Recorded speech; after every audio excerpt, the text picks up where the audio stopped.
Good afternoon. Good afternoon and welcome to Lunch Break with the Rabbi. Today is Thursday, getting closer to Shabbos. It's April 15th, 2021. It is the third day of the month of Iyar. Not so long ago, just over about 100 years ago, the year 1911, right next to a city, great city of Kiev in Ukraine, a Christian child, about 12 years old, was found killed with many different wounds and beaten up on the side of the road.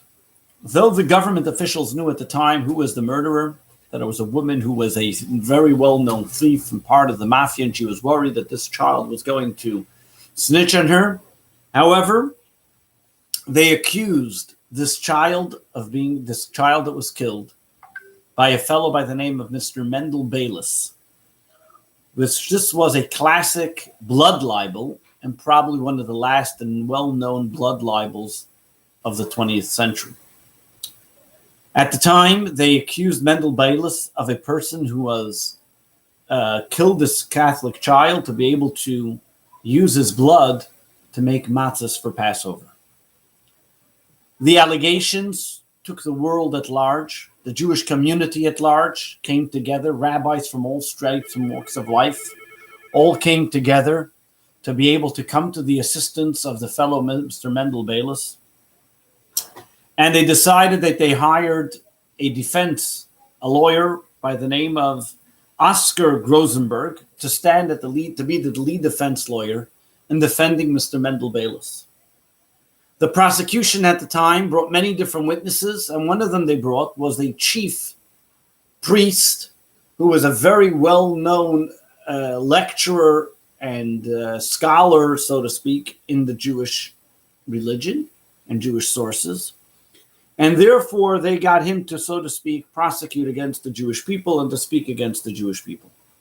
One of the things the prosecution brought up was something that the Talmud says. The Talmud says, Atem kriyim Adam, you are called an Adam, human, but the Jew nations of the world are not called human. And with this, he pointed to the prosecution and to the jury, and he said, look, the Jewish people don't value the life of the non-Jews, and therefore it is at all possible, and probably happened, that this fellow, Mr. Bayless, killed a Catholic child. The defense wanted to know what to answer, and they therefore consulted with the rabbis at the time. The Rebbe Rashab was one of them, the fifth Chabad Rebbe. But at this point, they got a quick answer and explanation from Reb Meir Shapiro, known as the Rabbi of Lublin. And he's told them as follows. He says the terminology Adam, which means human, man, the name that the first human was given. In every other type of language, you have a singular vernacular and a plural vernacular.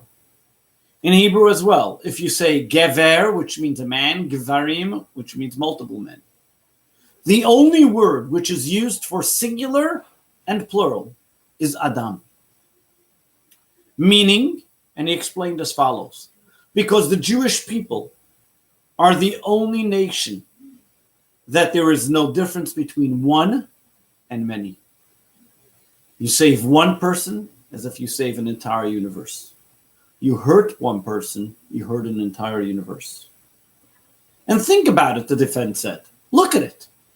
Over here, you put one Jew on trial. You're accusing one Jew of killing a Catholic child. And you're saying the Jews kill Catholic children.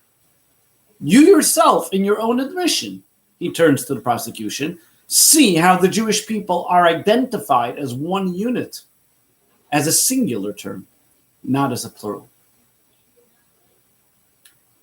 Over here, we see an amazing thing. We can destroy a person, and with that, all of humanity, with one word. You label somebody. The moment you give the person a label, he is an idiot, he is foolish, he is bad, he is evil, you've now labeled an entire universe. Not just one person, but everybody. At the same time, if you call a person a mensch, beautiful, upright, smart, brilliant, you're not only complimenting one, but you can compliment many. In Judaism, in the Torah, there are many different words for the same thing. So for the word humans, in the Torah, there are 4 different types of terminologies which the Torah uses when describing the human.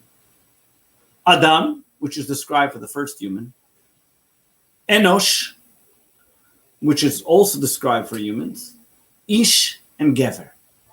What is the difference between the two of them? Generally, when God discusses the fallibility and the ability for humans to make mistakes, it uses the terminology enosh. Ma enosh kisiskerenu. What are humans that we should remember them? Look at their fallibilities, look at their mistakes.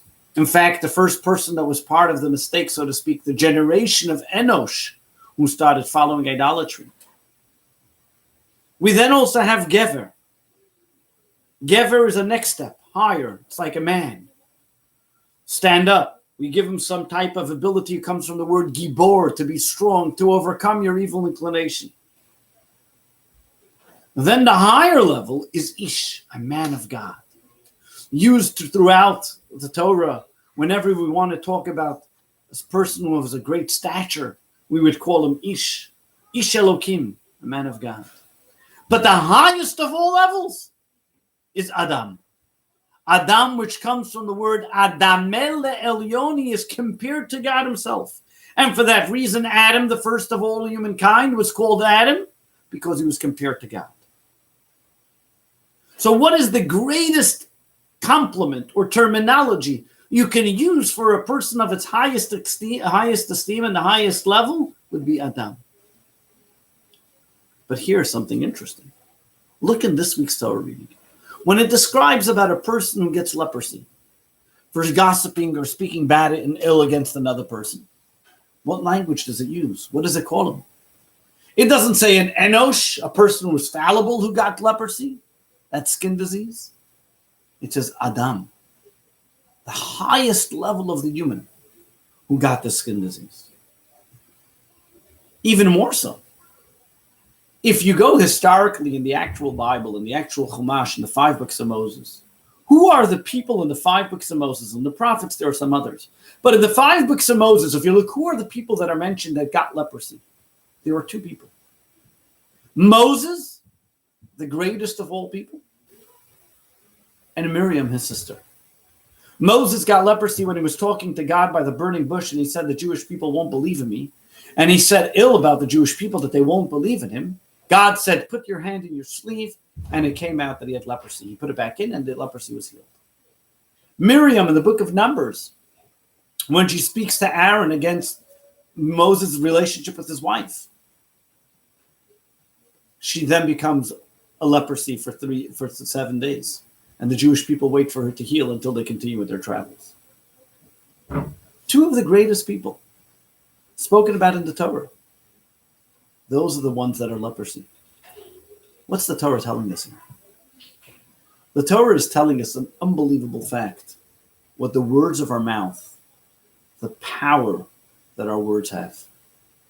One word can change the way we look at a person and can take the person from the greatest of heights to the lowest of all levels. A person who has leprosy, the Talmud tells us, is considered as if he's not alive. Most painful, excommunicated, away from the community, quarantined in his own way. Because when we talk about another person, when we, God forbid, gossip or speak ill of another person, we are not only destroying that person, but we are destroying ourselves. We are not only hurting that person, but we are also hurting ourselves. This is the ripple effect of what it has from gossip, from speaking ill. And over here, the Torah tells us you can take Adam, the person of the highest stature, a Moses, a Miriam. But the moment they speak ill about somebody else, they've sunk into the lowest plateau. A person, when he has saras, as the Talmud tells us, and Maimonides describes it, at first, the tsaras, the skin disease, the pigmentation changes the color of his home. He doesn't learn his lesson and then it goes to his clothing. He doesn't learn his lesson, then it affects the human himself. This the Torah tells us. We need to be careful with the words we say. The words we say affect every single person. And the one it harms most is the person who says it. So the next time we want to say something, think twice, 3 times. Will it really do its impact? What will it affect? And who will be affected by it most? We can be the greatest person, but the words we say can transform and change who we are forever. It is therefore so important, as we read in these Torah readings, Tazria and Mitzorah, the laws of purity and impurity. They are not just laws that happened 2,000 years ago in the time of the Holy Temple, but they are laws that affect our lives every single day, in making sure the words that we say are counted, measured, and are pure. When we are careful with the words that we say and the things that we say about others, we can be assured that ourselves will be pure and holy. We can then be sure that everybody around us would be pure and holy, making this world a holy and pure place. So we can once again see the blessing in everyone's eyes, the blessing that is there for all of us. Only open our eyes. God bless you. Have a wonderful day. Wishing you a good Shabbos, a wonderful week, and looking forward to spending some time with you again next week at Lunch Break with the Rabbi. Good Shabbos.